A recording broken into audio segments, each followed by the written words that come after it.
লন্ডনে নোয়াখালী অ্যাসোসিয়েশনের ইফতার ও দোয়ার মাহফিল হয়েছে। এ সময় নোয়াখালীবাসীর উন্নয়নের জন্য দোয়া করা হয়। চিফ রিপোর্টার চৌধুরী মুরাদের রিপোর্টে দেখুন বিস্তারিত।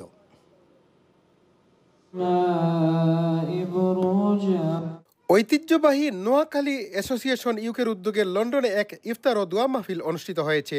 বুধবার পূর্ব লন্ডনের একটি কমিউনিটি হলে অনুষ্ঠিত মাহফিলে শুরুতে পবিত্র কোরআন থেকে তেলাওয়াত করেন মিনহাজুল আবেদিন ভুইয়া। অ্যাসোসিয়েশনের সদস্যবৃন্দ স্বতঃস্ফূর্তভাবে সাড়া দিয়ে আমাদের মাহফিলে যোগদান করেছে।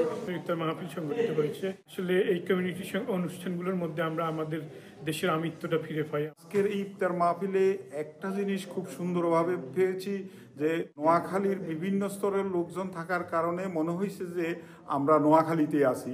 নোয়াখালী একটি ঐতিহ্য আছে, আমরা সকলেই যেন মিলেমিশে নোয়াখালী অ্যাসোসিয়েশনটা করতে পারি এবং এই অ্যাসোসিয়েশনের আন্ডারে, এই ব্যানারের আন্ডারে সকলকে আমরা নিয়ে আসতে চাচ্ছি। সাবেক সাধারণ সম্পাদক এম.এ. আরেফিন আশরাফের পরিচালনায় ও প্রধান উপদেষ্টা এম.এ.এইচ. ভুইয়ার সভাপতিত্বে এতে শুভেচ্ছা বক্তব্য রাখেন সংগঠনের সাবেক প্রেসিডেন্ট আনোয়ার হোসেন চৌধুরী ও সাবেক সিনিয়র সহসভাপতি আবুল হোসেন জসিম।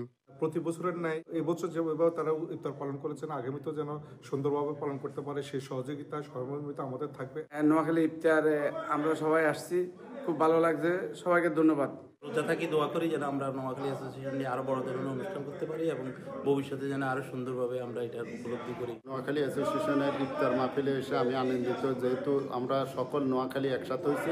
এ অনুষ্ঠানে আরো বক্তব্য রাখেন মনিরুল হক চৌধুরী, ডাক্তার বাবু মহিউদ্দিন, অ্যাকাউন্টেন্ট ইউসুফ আলী, আজাদ হোসেন, হাবিবুল বা সহ আরো অনেকে। এ অনুষ্ঠানের সার্বিক সহযোগিতা ও ইফতারের সকল খাবারের একক তত্ত্বাবধায়ক মুতাহার হোসেন লিটনের প্রতি কৃতজ্ঞতা প্রকাশ করে সকল নোয়াখালীবাসী একীভূত হয়ে নোয়াখালীবাসীর উন্নয়ন ও সম্প্রীতির বজায় রাখার আহ্বান জানানো হয়। Chowdhury Murad, INTV news, London.